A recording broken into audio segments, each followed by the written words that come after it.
കൊച്ചിയിൽ 4 നില കെട്ടിടത്തിന് തീ പിടിച്ചിരിക്കുന്നു. തീ അണയ്ക്കാനുള്ള ശ്രമം തുടരുകയാണ്.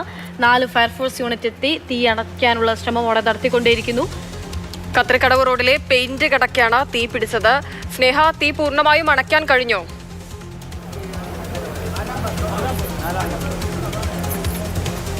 തീ പൂർണ്ണമായും നിയന്ത്രണ വിധേയമാക്കാൻ സാധിച്ചിട്ടില്ല. പുറത്തുനിന്നും ഈ ഫയർഫോഴ്സ് തീ അണയ്ക്കാനുള്ള ശ്രമങ്ങളൊക്കെ തന്നെ നടന്നുകൊണ്ടിരിക്കുകയാണ്. ദൃശ്യങ്ങളിൽ കാണാം. പക്ഷേ ഉള്ളിൽ അതിശക്തമായി തന്നെ തീ കത്തുന്നുണ്ട് എന്ന് തന്നെയാണ് മനസ്സിലാകുന്നത്. പക്ഷേ ഈ ദൃശ്യങ്ങളിൽ നിന്നും അത് വ്യക്തമല്ല. കടയുടെ ഉള്ളിൽ ഇപ്പോഴും തീ കത്തിക്കൊണ്ടിരിക്കുന്ന ഒരവസ്ഥയാണ്. ഏകദേശം 4:50 കൂടെയാണ് ഈ സ്ഥലത്ത് തീപിടുത്തം ഉണ്ടായത് എന്നാണ് പറയുന്നത്. ചേട്ടാ, എപ്പോഴാണ് ഈ സംഭവം ഉണ്ടായത്? നിങ്ങൾ കണ്ടോ? ഇതൊരു 4:45, 4:50 ഞങ്ങളവിടെ ലോഡ് ഇറക്കിയിട്ട് കൈകാലം കഴുകി നിൽക്കുമ്പോൾ ഞങ്ങൾ ഇവിടുന്ന് തീ പണ്ണുന്നുണ്ട്. അതിലൊരു ബൈക്ക്, ഒരു ഇലക്ട്രിക് സ്കൂട്ടറാണോ അതും കത്ത് പിടിച്ചു. അപ്പോൾ ഇതിൻ്റെ ഓണർ ഇവിടെ ഉണ്ടായില്ലെന്നാണ് ഞങ്ങളുടെ നിഗമനം. പുള്ളി എന്തോ ജീവനക്കാരെങ്കിലും ഉണ്ടായിരുന്നു? ഇല്ല, അതെ, ഞങ്ങൾ ഇപ്പോൾ പിള്ളേരൊക്കെ ഓടണം. ഇതിൻ്റെ മുകളിൽ ഹോസ്റ്റലാണ്. ഹോസ്റ്റലിൽ നിന്ന് എല്ലാ പിള്ളേർ ഓടണം കാര്യങ്ങളൊക്കെ ഉണ്ട്. അപ്പോൾ ഞങ്ങൾ അതിൻ്റെ നേരെ ഫയർ എഞ്ചിനെ വിളിച്ച് പിന്നെ ഞങ്ങളുടെ സഹായങ്ങളൊക്കെ ഉണ്ടായി എല്ലാവരും. ഈ ആളുകൾ പറഞ്ഞു, ഈ കണ്ടു നിന്നവർ പറഞ്ഞു, ഈ വെൽഡിംഗ് സാധനങ്ങൾ ഇറക്കിക്കൊണ്ടിരുന്നപ്പോഴാണ് തീ പിടിച്ചതെന്ന് പറഞ്ഞു. അപ്പോൾ ഇല്ല, അങ്ങനെയല്ല. ഇത് ഓൾറെഡി ഹാർഡ്വെയർ ഷോപ്പാണ്. അപ്പോൾ ഇതിനകത്ത് മറ്റേ ടിന്നർ, പെയിൻറ്റ്, ടർപ്പൺ അതൊക്കെ ഉണ്ട്.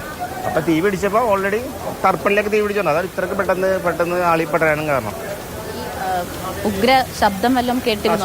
ശബ്ദമുണ്ട് പൊട്ടിത്തെറി. അതായത് ഈ പെയിന്റ് ടിന്നറൊക്കെ പൊട്ടിത്തെറിക്കുന്ന സൗണ്ടൊക്കെ ഉണ്ടായി. കാരണം ഇത് കെമിക്കലല്ലേ, അങ്ങനെ ഉണ്ടായി. തൊട്ടടുത്തുള്ള ഈ കടകളിലൊക്കെ ആളുകളെ തന്നെ കൃത്യമായി ആ സമയത്ത് പുറത്തെത്തിക്കാൻ എല്ലാവരും ഓടിക്കുക, എല്ലാവരും പുറത്തോട്ട് ഓടി. അപകടങ്ങളൊന്നും സംഭവിച്ചില്ല. ഇതിന്റെ പുറകിലേക്ക് തീ പോയാലും കുറച്ച് വീടുകളൊക്കെ ഉണ്ട്. അങ്ങോട്ട് തീ പോയാലും അത് ഞങ്ങൾ അവിടെ പൊളിച്ചിട്ട് അതില് കിടത്തി നിങ്ങളെല്ലാം കൂടിയാണ് സഹായിച്ചില്ല. ഇവർ പറയുന്നതനുസരിച്ച് ഈ സമീപ പ്രദേശത്തുണ്ടായിരുന്ന അല്ലെങ്കിൽ ഈ തൊഴിലാളികൾ അടക്കമുള്ള ആളുകളാണ് ഈ ഹോസ്റ്റലിലുള്ള കുട്ടികളെ അടക്കം ഈ പുറത്ത് എത്തിക്കാനായിട്ട് സഹായിച്ചത്. ഏകദേശം 4:50 കൂടിയാണ് ഈ കടയിൽ ശക്തമായ ഈ തീപിടുത്തമുണ്ടായത്. ഈ സമയത്ത് ഈ പരിസര പ്രദേശങ്ങളിലൊക്കെ തന്നെയും അതിശക്തമായ മഴയായിരുന്നു. ഈ സമയത്ത് തന്നെയാണ് ഇവിടെ തീപിടുത്തമുണ്ടായത്.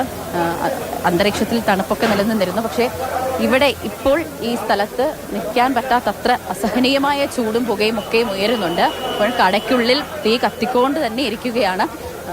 പുറത്തു നിന്നും ഈ തീ നിയന്ത്രണ വിധേയമാക്കാനായിട്ട് സാധിച്ചിട്ടുണ്ട്. മറ്റ് കടകളിലേക്കും അല്ലെങ്കിൽ ഈ പറഞ്ഞതുപോലെ തന്നെ ഈ ഹോസ്റ്റലിലേക്കും ഈ സമീപ പ്രദേശത്തുള്ള കടകളിലേക്കുമൊക്കെയും തീ പിടിക്കാതിരിക്കാനുള്ള ശ്രമങ്ങളൊക്കെ തന്നെ നടന്നു. ഇനി കടയിലുള്ളിൽ ഈ തീ അണയ്ക്കാനുള്ള ശ്രമങ്ങളാണ് നടന്നുകൊണ്ടിരിക്കുന്നത്. ഏകദേശം 4 നിലയുള്ള ഒരു കെട്ടിടമായിരുന്നു. ഈ കെട്ടിടത്തിൻ്റെ ഏറ്റവും താഴ്ഭാഗത്തായിരുന്നു ഈ ഹാർഡ്വെയർ അതുപോലെ തന്നെ ഈ പെയിന്റിംഗ് അടക്കമുള്ള സാധന സാമഗ്രികളൊക്കെ തന്നെയും സൂക്ഷിച്ചിരുന്നത്. ഈ കടയിൽ ഈ സമയത്ത് ജീവനക്കാരും ഇല്ലായിരുന്നു എന്നാണ് പറയുന്നത്. ഏറെ ആശ്വാസകരമായ കാര്യമാണ്. പക്ഷേ തൊട്ടടുത്ത കടയിൽ ജീവനക്കാരുണ്ടായിരുന്നു. തൊട്ടടുത്ത കടകളിലൊക്കെ തന്നെയും ഈ ജീവനക്കാരെ കൃത്യസമയത്ത് ഇവർ ഓടി രക്ഷപ്പെട്ടു. കൂടുതൽ ആളുകൾ ഇവിടെ കൂടിയിരുന്ന ഈ പരിസര പ്രദേശത്ത് കൂടിയിരുന്ന ആളുകളൊക്കെ തന്നെയും മറ്റുള്ളവരെ ഈ പുറത്തെത്തിക്കുന്നതിന് ഈ കടയിൽ അതുപോലെ തന്നെ ഈ ഹോസ്റ്റലിൽ നിന്നൊക്കെ ഈ പുറത്തെത്തിക്കുന്നതിന് സഹായിച്ചിട്ടുണ്ട്. ഏകദേശം 3 നിലയോളമുള്ള കെട്ടിടത്തിലാണ് രക്ഷിക്കാൻ കഴിഞ്ഞു എന്നുള്ളതാണ് ആശ്വാസകരമായ കാര്യം.